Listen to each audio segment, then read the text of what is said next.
Boa noite, pessoal, a todos e a todas. Hoje a gente vai retomar a nossa discussão em torno do direito no Brasil imperial, né? A gente começou a falar na aula passada sobre como é que se deu a nossa independência, né?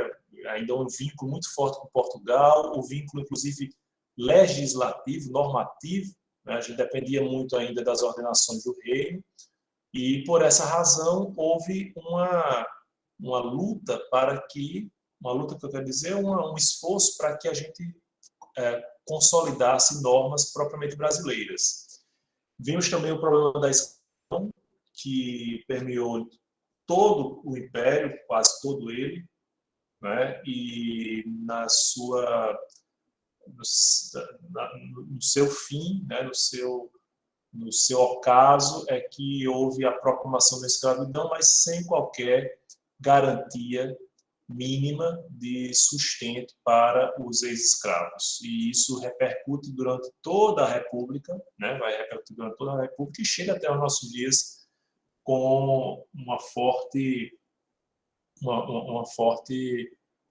desvantagem para os descendentes dessas pessoas que foram simplesmente retiradas dos seus países natais, né, do seu continente, para trabalharem como escravos aqui no nosso país.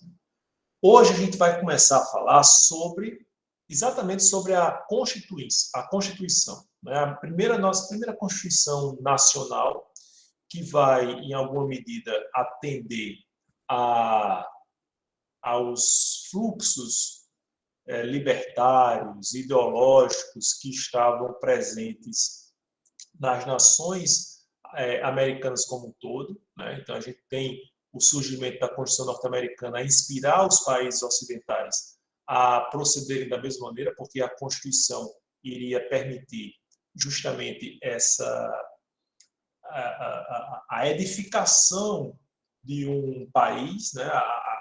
A cara do país ali consolidada, né? Um documento que representasse essa fisionomia. E a gente, da mesma maneira, vai ter aqui a nossa Constituição. Só que a nossa Constituição vai ter algumas peculiaridades, né? O nosso primeiro, o nosso primeiro, a nossa primeira lei maior, né, vai começar exatamente de uma forma um pouco troncha, porque não vai ser fruto de uma deliberação constituinte, mas vai ser otorgada pelo então imperador, né? Ela vai ser otorgada por Dom Pedro I, mas em grande medida porque Dom Pedro pretendia assumir uma, uma, um reinado em que os seus poderes fossem tal qual os poderes dos reis de Portugal, até pouco tempo, né? Muito fortes, muito pujantes, muito determinantes. Havia uma vinculação ainda com o absolutismo, né? Porque pode perceber, a partir da lei da boa razão, lá da ideia realizada por Marquês de Pombal, Pombal foi genial. Ele conseguiu fazer com que o poder nas mãos do rei continuasse íntegro, né? Quase totalmente mantido, né? Sua fortaleza, na contramão de todos os outros, ou da maioria dos regimes monárquicos pela Europa, em que os monarcas tiveram que abrir mão de muita coisa, abrir mão de parte do seu poder para possibilitar à burguesia a assunção também do poder político, a partir de constituições, a partir de todo o ideário que vai fomentar as revoluções liberais do século XIX. Aqui, isso vai se notabilizar também na postura de Dom Pedro I. Dom Pedro I começou a perceber o seguinte: ele, obviamente, tendo proclamado a independência do Brasil em relação a Portugal, apesar de ser filho do rei português, né, ele vai perceber que os constituintes incumbidos de proclamarem, de elaborarem uma nova Constituição para o país, eles estavam muito inspirados, muito contaminados pelo liberalismo e pela onda de limitação dos poderes, que já era, inclusive, algo consolidado na Europa há séculos, né? Então, há dezenas de anos. Então, Pedro viu aquilo com preocupação. Ele disse, não, eu vou governar tal como meu pai, minha avó governavam, né? E um poder realmente nas minhas mãos. E isso é necessário para sustentar a unidade desse império, porque o Brasil tinha efetivamente, como tem hoje, proporções, né, uma extensão territorial continental praticamente. Então, é muito maior do que Portugal, por exemplo. Portugal, apesar de suas colônias, o solo português originário talvez seja menor do que vários estados brasileiros, né? Quase todos os estados brasileiros. E aí Pedro fez o seguinte, vamos fazer, sabe de uma coisa? Deixa que eu faça essa Constituição, deixa que eu mexo aqui e componho uma Constituição, não de punho próprio, obviamente, mas a partir da sua determinação, eu vou compor os artigos dessa Constituição, essa Constituição vai atender aos meus interesses especificamente, certo? E daí a gente teve a primeira Constituição Nacional, talvez isso represente muita coisa, nossa primeira Constituição foi outorgada. A gente teria mais outras Constituições outorgadas posteriormente na nossa história republicana, mas a gente começou com o pé esquerdo, né? Outorgando a Constituição, Dom Pedro fazia valer a sua ideia de centralismo político. Não estou falando com você. De centralismo político, né? Porque achava que essa liberdade federativa que estava, por exemplo, prevista na Constituição norte-americana poderia ameaçar a unidade nacional, justamente porque, como a gente já falou antes, a Federação Brasileira, que vai se instituir apenas na República, de forma mais representativa, ela nasceu diferente de como aconteceu com os Estados Unidos, que tinha estados, né, fortes, e aí eles se uniram para constituir uma união, e por isso, até hoje, a Federação Norte-Americana concede aos estados muita liberdade, na verdade, a ponto de que a pena de morte é prevista em alguns estados, outros não, o consumo recreativo de maconha é previsto em alguns estados e outros não, e assim por diante, né? Porque existe uma autonomia muito grande dos estados.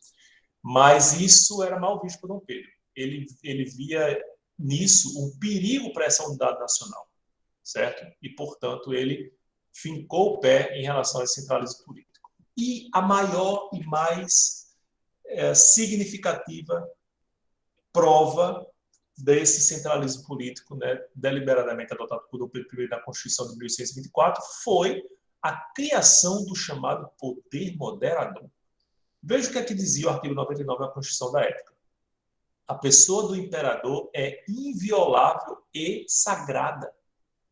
Então, até o ar sagrado próprio da Idade Moderna, né, de eras anteriores, em que o rei era ungido como representante de Deus na Terra, ele fez questão de manter na Constituição. E era inviolável, ele não estava sujeito a responsabilidade alguma. A ideia de que o rei não responde pelos seus atos, né, como se dizia classicamente, the king can do no wrong, né? O rei não pode errar, não pode cometer erros, porque não é que ele não possa cometer erros no sentido de que ele é infalível, ele não é responsabilizado pelos erros que cometeu. Ele não pode sofrer impeachment, por exemplo, né? Ele não pode ser responsabilizado por qualquer desvio, porque a figura dele é inviolável e sagrada. Entende? Ainda um sinal em pleno século XIX do que representou na França o rei Sol, né, o Luís XIV inviolável, que não poderia se submeter, sujeitar a responsabilidade alguma, e que incorporava o próprio Estado em si, na sua pessoa, certo? Então vejam como a gente começou com séculos atrás. E assim, é muito simbólico isso. A gente, vez por outra, se vê se deparando na nossa história com esse saudosismo do tempo que já passou, né? Como se fosse a melhor coisa do mundo.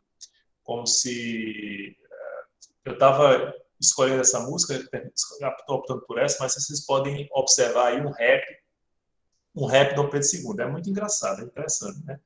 E várias ideias que são atribuídas a Dom Pedro II, a gente vai ver já, elas, algumas são lendas, né? Outras, de fato, marcam a personalidade de Dom Pedro II, que foi um grande homem e assim, de grande formação também, certo? Mas, obviamente, cometeu lá seus deslizes. Por exemplo, colocar o Brasil numa guerra fratricida contra o Paraguai, né? Apenas para acalentar interesses escusos de determinados, seja de outros países, seja de setores da própria economia brasileira, né? E em detrimento não apenas, obviamente, dos paraguaios, que foram simplesmente dizimados, como do próprio povo brasileiro, que se viu embrincado numa guerra que não era dele e que teve altos custos para o nosso país. Foi um erro efetivamente destacado no governo do Pedro II, certo? Mas voltando à questão normativa, a gente tem essas características da Constituição. O que mais que a gente pode perceber aí? A Constituição de 1824 também estipulava o chamado voto censitário. Eu trago aí essa belíssima moeda de ouro, né? Já com a efígie de Pedro II, vocês podem perceber aí, porque a moeda acho que é de 1850, ele ainda é jovem, sem barba, né? E o voto censitário, o voto censitário é o quê? É o voto que apenas é devido, é reconhecido a quem tem dinheiro, né? Hoje, a gente não precisa nem ter renda para votar, né? Apesar de haver, a gente vai ver no texto que a gente vai abordar na próxima aula, de Oliveira Viana, as críticas que ele faz a esse voto aberto para todo mundo, né? Ou seja, o povo analfabeto votar, o povo não sabe escolher direito, tudo, até aqueles argumentos que, vez por outra, aparecem também nos dias de hoje. E o povo não sabe votar, o pobre não sabe votar, né? Mas a Constituição de 1824 determinava expressamente o voto censitário. Em que medida, pessoal? Vejam aí, no artigo 92. São excluídos de votar nas assembleias paroquiais os que não tiverem de renda líquida anual 100 mil réis por bem de raiz, indústria, comércio ou empregos. Então, quem não tiver 100 mil réis de bens, não poderia votar. Quem é que podia ser eleitor das eleições? Isso nas assembleias paroquiais, locais, né? E na eleição de deputados, senadores e membros do Conselho de Província. Os que podem votar, não podem votar. Os que não tiverem de renda líquida anual, 200 mil réis. Já aumenta um pouco, né? Por bem de raiz, indústria, comércio ou emprego. E o pior, para ser eleitor e ser nomeado deputado, não apenas você tinha que ter renda para votar, mas precisava ter 400 mil réis de renda líquida para ser deputado. Ou seja, se estipulava de maneira muito clara que só para você ser deputado você tem que ter dinheiro. Obviamente, com que classe social você iria se identificar, né? Quais os interesses que você ia defender no parlamento? Obviamente, os interesses da sua classe social. Vejam, então, o parlamento ele vai se constituir de maneira não tão plural como a gente tem hoje. Tanto que, na época, se falava muito da dicotomia, né, do embate entre o partido Liberal e o Partido Conservador, mas existia também aquela velha frase conhecida, que vocês devem resgatar aí dos seus tempos de estudo da história: não há nada mais conservador do que um liberal no poder, não há nada mais liberal do que um conservador na oposição. No fundo, a gente tem o que a gente tem hoje, muitas vezes, que não existe uma via de regra, não existe um programa partidário fiel, né? Não existem cânones detectáveis dos partidos políticos, e apenas existe o quê? O pessoalismo, né? O individualismo, o apego, o mandonismo, filhotismo, essas outras pragas eleitorais que vão nos acompanhar até os dias de hoje, certo? Bom, outra questão importante, interessante, pessoal.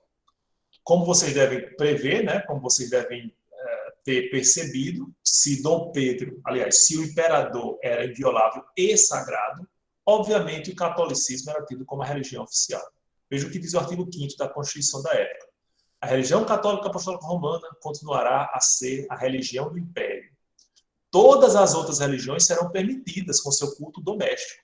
Aí você vai dizer, professor, mas assim, a religião oficial, a católica, mas existe a tolerância, o respeito às outras religiões. Observem, o que era permitido era o culto doméstico ou particular em casas para isso destinadas, sem forma alguma exterior do templo. Então, se você era adepto do candomblé, da umbanda, do espiritismo, que começava a se difundir no Ocidente, né? Ou mesmo de religiões ditas protestantes, né?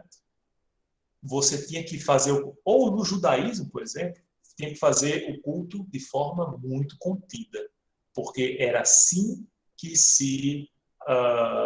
que era encarada a liberdade religiosa. Você tinha liberdade, mas você não podia ostentar.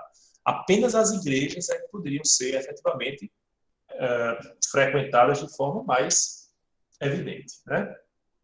E se vocês observarem, isso é muito perceptível, não dessa época, mas de épocas anteriores, como os reis portugueses, como os reis espanhóis também, eram muito fortemente ligados à igreja. E nas cidades mais antigas, vocês veem uma profusão de igrejas, muito próximas umas das outras, inclusive, né? Vejam Ouro Preto, vejam Recife mesmo. Se forem para Recife Antigo, tem uma igreja, às vezes, quase em frente à outra, né? Então, a gente tem isso de forma muito nítida aqui no nosso país, porque, de fato, a religião católica apostólica romana era tida como a religião do império. Agora vejam só também a pegadinha que a gente vê no artigo 179, inciso 5º da Constituição. Ninguém pode ser perseguido por motivo de religião, liberdade religiosa, uma vez que respeita do Estado e não ofenda a moral pública, né? Aí a gente tem dois respiros para o ataque, né, que até hoje a gente vê, infelizmente, dirigido a outras religiões. Primeiro, deve respeitar o Estado. Como é que eu vou respeitar do Estado se a minha religião é diferente da do Estado? Se necessariamente eu não tenho nenhuma vinculação com o catolicismo. O que é que a gente observou aqui no Brasil? O sincretismo. O sincretismo foi a resposta o sincretismo religioso foi a resposta dos cultores de outras religiões para tentar professar sua religião, para exercer o credo de forma livre, né? Então vejam que várias entidades do candomblé, eles são associados a santos da Igreja Católica, né? E, inclusive, algumas práticas que a gente vê em Salvador até hoje, da lavagem das escadarias das igrejas, né, as igrejas antigas, são práticas de matriz africana. né? Então, o sincretismo religioso é uma forma de sobrevivência diante da intolerância religiosa que já existia naquela ocasião. Aí vocês devem se lembrar de várias situações, né?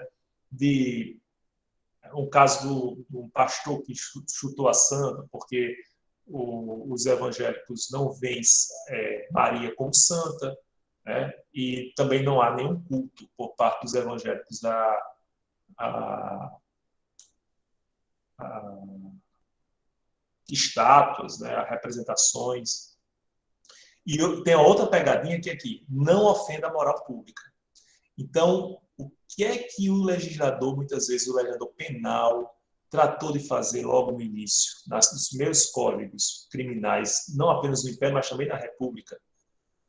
Penalizar quem exercesse uma religião não oficial, ou pelo menos uma religião não alinhada à religião católica. Né? É assim que a gente vai ter práticas religiosas de matriz africana, principalmente, tidas como ilegais, certo? Então, eram muitas vezes tratadas como contravenções penais ou mesmo como crimes, muitas vezes. Vocês veem aqui uma charge da época em que estão sentados na mesa o representante da igreja, né, apontando para o macarrão italiano, né, os sílabos, que é as ordens papais, e a Constituição do Brasil aqui, que é a feijoada de Dom Pedro. Dom Pedro dizendo, olha, tudo bem, eu vou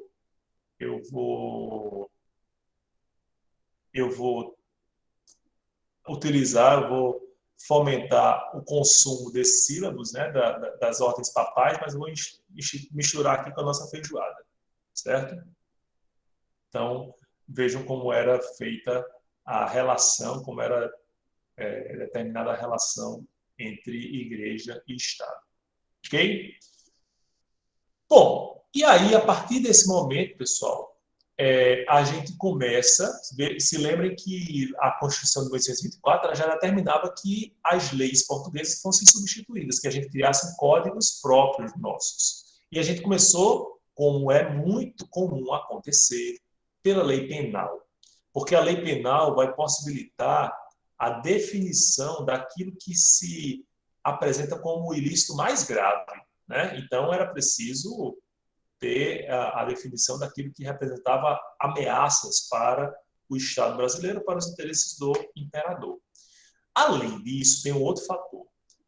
As ordenações filipinas, que eram vigentes aqui no país antes da promulgação do Código Criminal de 1830, elas eram muito rigorosas, né? Então, tinha penas drásticas, tinha penas cruéis, e isso não se coadunava com o momento do século XIX do direito penal, em que o humanismo começou a se revelar como necessário. Então, a gente passa o Código Criminal de 1830 incorpora essa preocupação e o faz na esteira do que já determinada a Constituição de 1824. Vejam aqui, no artigo 179, inciso 19. A Constituição vedava, abolia os açoites, a tortura, a marca de ferro quente. Vejam a que ponto a gente chegava em termos de sanção penal, né? E todas as mais penas cruéis, né?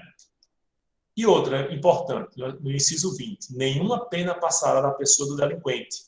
Portanto, não haverá, em caso algum, confiscação de bens, nem a infâmia do réu se transmitirá aos parentes em qualquer grau que seja. Vocês devem se recordar que uma das sanções aplicadas a Tiradentes, a Joaquim José da Silva Xavier, foi de que a casa dele fosse demolida e salgada, para que nenhuma árvore, nenhuma planta, nada fosse frutificado a partir daquele terreno, né?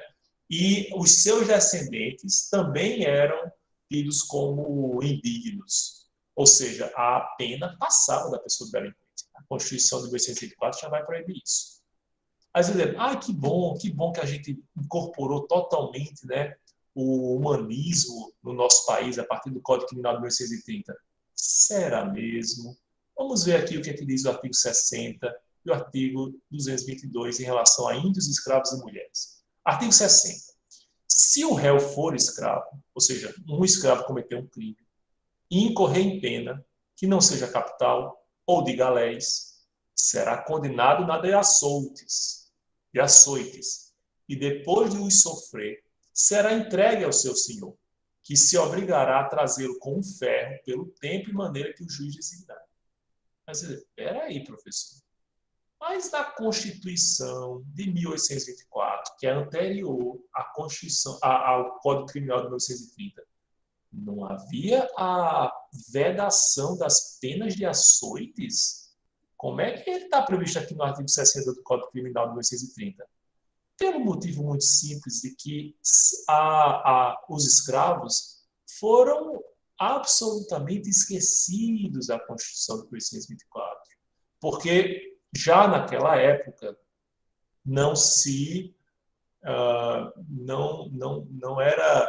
já não era mais defensável a permanência da escravidão, né? Vejam que a Constituição norte-americana, de um pouco antes, né, do século XVIII, ela vai trazer a escravidão como possibilidade, né? Mas a Constituição de 1904, ela simplesmente silencia em relação aos direitos do escravo. O que é que diz o artigo 222? Vejam só. Ter cópula carnal por meio de violência ou ameaças com qualquer mulher honesta. Penas de prisão por 3 a 12 anos e de dotar a ofendida. Mas, se a violentada for prostituta, pena, prisão de 1 mês a 2 anos. Ou seja, a dignidade da prostituta era diferente da dignidade da mulher honesta. E isso, pessoal, é muito significativo porque no século XX, já na República e nos livros de penal, do meio do século, meados do século, a gente vai ver lá autores renomados defendendo que a mulher casada ela é obrigada a prestar os seus deveres sexuais ao marido. Ou seja, quando o marido quiser, a qualquer momento, sob quaisquer circunstâncias, ter relação sexual com sua esposa, ela é obrigada a ter. Né? Isso mostra que as mulheres elas eram vistas ou eram consideradas ainda em uma grande desvantagem, com uma grande diferença em relação aos homens. E em relação às próprias mulheres, dentre elas, aquelas tidas como indignas, né, como as prostitutas aqui, as ofensas a elas eram diminuídas, eram menosprezadas. A ponto de, vocês veem aqui, é o mesmo fato, o estupro. O estupro de uma mulher honesta é punido com prisão de 3 a 12 anos. Mas se for prostituta, é de 1 mês a 2 anos. A pena máxima é menor do que a pena mínima quando se trata de mulher honesta. Vejam como é grave essa questão. Né? O Código Criminal de 1930 era extremamente direto, conciso, com a linguagem simples e clara, né? E fugindo um pouco do rebuscamento dos termos das ordenações do reino. E, obviamente, ela vai iniciar com os delitos contra a existência política do Império. A gente vai observar que essa é uma tendência que vai se seguir constante logo após períodos revolucionários. Como houve a independência, os crimes mais importantes naquele momento são os crimes que contrariem ou que ameacem a independência do Brasil. Quando a gente tiver a República instalada aqui, os crimes mais graves são considerados os crimes que atentam contra a forma republicana, né, de Estado, que foi instaurada naquela ocasião, certo? Então, a topografia do Código Criminal, vocês vão perceber, diz muito sobre os próprios valores que eles consideram, que o legislador considera mais importantes. Certo? Tranquilo, pessoal, em relação ao Código Criminal de 1830? Bom, para auxiliar a aplicação do Código Criminal de 1830, a gente tem o Código de Processo Criminal de 1832. O que é que existe de importante para a gente destacar aqui? Né? O processo criminal, ele também vai substituir o processo criminal previsto nas ordenações filipinas, certo? E aí ele vai instaurar de forma pioneira, né, aqui no país, o chamado juizado de instrução. O juizado de instrução tinha contraditório, né? Deixa eu ver aqui alguém. Pois não, Vitor? Professor, não é nenhuma dúvida da aula mesmo, porque o pessoal do grupo da Constituição de Weimar, eles me perguntaram se ia ter a apresentação hoje. Né? Provavelmente não vai dar tempo de fazer a apresentação não hoje, vai não. A gente vai deixar para a próxima aula. Pronto. E a Declaração de Direitos Humanos para dia 15, certo? Ou na próxima aula, se der tempo de ver os dois. Das duas, né? Pronto, perfeito. Só para deixar... Mas foi bom você ter falado, para o povo ficar mais tranquilo, né? O pessoal estava relaxar. Relaxar, Perfeito. Por isso que ninguém perguntava nada, todo mundo pensa, né? Pronto, certo. Certo? Valeu, Vitor. Então, voltar aqui. Todo mundo morrendo de ansiedade, né, Yasmin? Exatamente. Não estava nem prestando atenção na aula, né? Só pensando quem é que ia ser sorteado. Bom, o Código de Processo Criminal de 1832, então, vai prever o contraditório, pessoal. Olha só que coisa fantástica, né? Assim, hoje é quase banal, mas na época realmente atendia às grandes demandas no âmbito do direito penal e do processo penal. Porque nas ordenações filipinas, a investigação tinha um ar inquisitorial. O que quer dizer isso? É como funciona hoje o inquérito. O inquérito policial, via de regra, ele é tomado pelo sistema inquisitivo. Por quê? Porque não há necessariamente um contraditório, né? Então, ali são elementos indiciários que são produzidos para o Ministério Público verificar se realmente aconteceu ou não um crime e haver a denúncia. A denúncia não é a condenação, é o início do processo. O que vai valer como prova mesmo é o que é produzido no processo judicial, que tem contraditório, certo? Nas ordenações filipinas, não. Existia tudo num tom inquisitorial.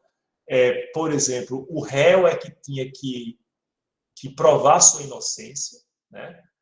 O réu era tido como objeto da prova, então por isso que muitas vezes era forçada a confissão, era buscada de toda maneira, inclusive de forma a recorrer às torturas, né? As ordalhas, os juízos divinos atendiam a esse reclamo, né?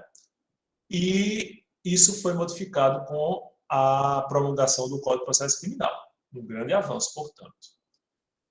O Código de Processo Criminal, né, o sistema processual criminal, na época, o processo civil também, o sistema no caso, o sistema de justiça previa cargos muito similares aos que vigoravam durante o Brasil colonial. Só que, obviamente, não tinha mais aqueles juízes que eram indicados pela metrópole, né? Então, a gente vai ter, por exemplo, o juiz de direito, que era nomeado pelo imperador,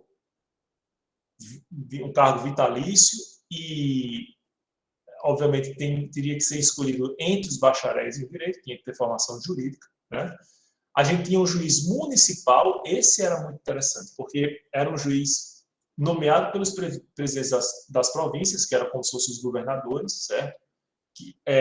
Para exercer aquela função durante um certo período de tempo, portanto, eram juízes com mandato e, eventualmente, substituíam o juiz de direito quando esse se ausentava, não poderia exercer sua função, ou cargo vago, cargo vagava e tal. E esses juízes municipais, eles tinham também função de polícia. Né? Olha que coisa mais maluca. Nós tínhamos também as juntas de paz, que julgavam os recursos vindos do juiz de paz. Né? Os juízes de paz... Aliás, os juízes de paz tinham a função de polícia. Né? Eu terminei, estava falando de juiz municipal e desconsiderei o juiz de paz. Os juízes de paz eram eleitos, né? Não eram nomeados como juízes municipais, eram eleitos, tinham mandato também, mas tinham função de polícia. Então, toda a investigação criminal passava pelos juízes de paz. As juntas de paz eram como se fossem tribunais que julgavam os recursos vindos do juiz de paz. Né? E já existia a previsão dos chamados promotores públicos. Era essa a denominação que, inclusive, até hoje é muito presente no interior. Eles não chamam promotor de justiça, eles chamam promotor público. Né? Esses promotores, eles não se sujeitavam a concurso público, como é hoje, eram nomeados também pelos presidentes das províncias, uma espécie de governadores da época, né? Também com mandato. E muitos promotores eram promotores ad hoc, exerciam as funções apenas para determinadas situações. Assim, está sem promotor em determinado município, né? Então, nomeia um promotor ad hoc, que é um promotor apenas para aquela situação, ele exerce a função e depois vai tocar a vida dele. Né? Então, era uma situação meio esdrúxula. Depois, na República, a gente vai ter uma organização melhor do Ministério Público com o passar dos anos. Certo? E aí eu destaco aqui também, pessoal, ainda no âmbito do processo penal do Império, a Lei 261 de 1841, porque ela incumbiu agora aos chefes de polícia, não mais ao juiz de paz, como era antes, a instrução criminal. Né? A instrução, pelo menos, inquisitorial, investigatória do início da investigação. Então, esses chefes de polícias eram também indicados pelo imperador e passaram a exercer a função que hoje a gente vê como a da polícia investigativa. Né? O delegado de polícia, que faz a investigação inicial, né, via de regra, apesar de outros órgãos também terem incumbência de fazer investigação criminal, mas via de regra é o delegado de polícia, porque é uma carreira, né, específica, certo? Tirando, portanto, essa função do juiz de paz função que termina sendo extinta. Ok? Tranquilo? Bom, obviamente, acho que tem uma pergunta aqui, vamos lá. Oi, não, Nilton.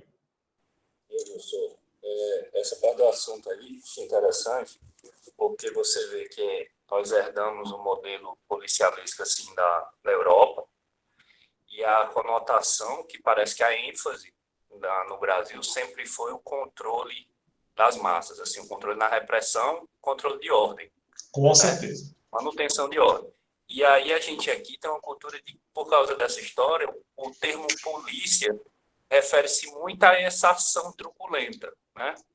Quando o poder de policiamento ele é muito mais amplo do que quem vai controlar as massas, né? E então, assim, eu vejo que o nosso sistema hoje ele ainda se comporta muito como ele era nessa época que você apresentou. E eu queria saber sua opinião, você não acha que o sistema atual ele é arcaico em comparação com outros países? Ainda, perfeito, ótima colocação, Milton. Ainda tem muita... Claro, a gente pode... a gente tem condição de modernizar, de aprimorar esse sistema, sem dúvida alguma. A gente ainda tem, por exemplo, há uma discussão muito séria no âmbito da criminologia e da política criminal sobre a conveniência de termos uma polícia militar, né? Existe, inclusive, livros que defendem a desmilitarização da polícia militar, né? Dessa polícia preventiva, porque talvez a gente não tenha outro paralelo no mundo ocidental, pelo menos, desse modelo como a gente tem hoje no país. Então, se vocês observarem, vocês forem olhar a prática, né, da nossa realidade hoje, a polícia militar, ela basicamente é o início de toda a investigação.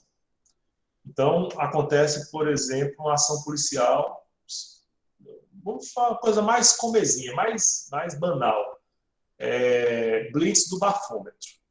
Então, vai lá, o cara colhe, o cara sopra lá, tira imprime lá do etilômetro, né? E junta aos autos. A autoridade policial, né, a polícia civil, basicamente não faz mais nada. O inquérito se resume, mais das vezes, ao auto de prisão em flagrante.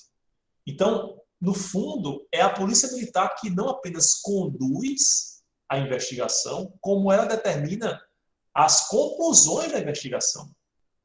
É a polícia militar que, via de regra, define se o crime cometido foi o de tráfico de droga ou de simples uso, por exemplo. Né? Então, isso é muito grave, isso é muito complexo, né? Para a gente, é um sistema que merece realmente aprimoramento. E quanto a essa questão, vejam, o juiz de paz fazia às vezes de polícia, né? No Império, até o surgimento daquela lei na década de 40 do século XIX. E o que é que se observa depois? Mas não, o juiz de paz, ele é eleito pelo povo. Eu quero exercer um controle maior. O imperador define a nomeação dos delegados de polícia, né, do chefe de polícia da época. Certo? Então, vejam que é uma forma também de controlar a repressão penal. E a repressão penal, pessoal, tem uma função política, né, tem um efeito político muito forte.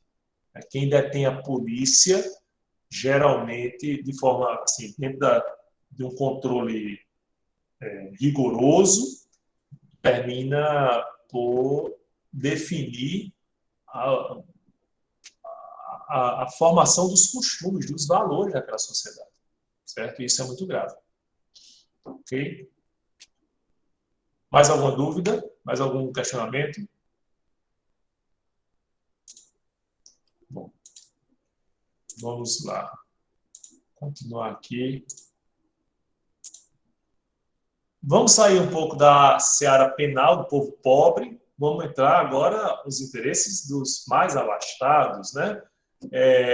Quando a gente se depara com um século em que estão tomando corpo as revoluções industriais, a tentativa das nações civilizadas ocidentais de acompanharem o ritmo ditado pela Inglaterra, inclusive como mercado consumidor, né, para interesses dos ingleses, aí a gente vê nascer a importância de leis específicas também definindo os hábitos de troca, de mercancia, né? E aí a gente vai se deparar logo com o Código Comercial. O Código Comercial é de 1850, pessoal. E para vocês terem ideia, em muitas partes, né, houve já várias modificações, mas é um código que ainda está em vigor no nosso país, até hoje.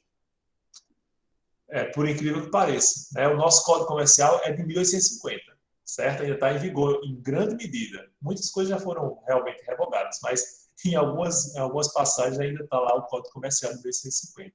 E o que é que ele pretendia atender? Os interesses dos mercadores da época, né? da burguesia que se formava no país e ansiava pela implementação aqui das mesmas conquistas das revoluções industriais do século XIX na Inglaterra, por exemplo. Certo?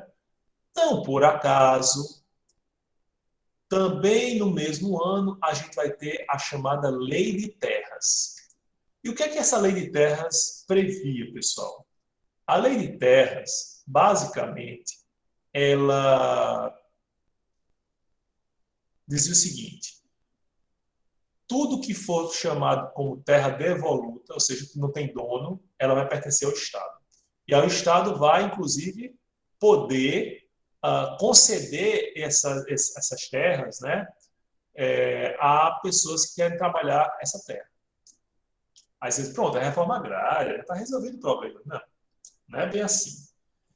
A lei de terras terminou por favorecer quem já era proprietário, porque isso aqui, ó, você tem, ninguém mais casca, né? Ah, mas tem aquela ali. Não, não se preocupe, não, eu vou regularizar. Aí quem já tinha terra agregava outras porções de terra ao seu latifúndio, né? E houve também a tentativa de concessão das terras aos estrangeiros, até sob um viés de pureza da raça. Isso a gente vai ver defendido até o século XX, início do século XX, certo? Porque é como se os estrangeiros eles trouxessem para cá valores mais elevados do que os nossos nativos, né? Os negros, os índios, né? Inclusive os mestiços. Em vez de conceder essas terras devolutas, que não tinham dono, aos nativos brasileiros, né, as pessoas que iam trabalhar nas terras aqui, o que foi que a gente fez? Concedeu aos estrangeiros ou aumentou os latifúndios de quem já tinha propriedade. Né? Isso, a nossa lei agindo para essa finalidade. Também no mesmo ano, vejam que 1850 foi um ano muito profícuo, né? na produção legislativa. A gente teve o regulamento 737. Esse regulamento 737, na verdade, era como se fosse o Código de Processo Civil daquela época. Então, a gente já tinha o Código Penal, o Código Criminal, o Código de Processo Criminal. A gente vai, a partir de 1850, construir as leis civis mais impactantes, né? Então, eu precisava ter um código comercial, uma regulação da propriedade rural, principalmente, porque, basicamente, a gente era um país rural, porque a gente tem um território muito extenso, certo? E era preciso operar essa ocupação. E o processo civil sendo regulado pelo Regulamento 737, porque essas questões envolvendo quem tinha bens precisavam de um regulamento, precisavam de procedimentos que determinassem como agir, certo? Aí, aqui é um desfecho apenas ao que o grupo já apresentou, né?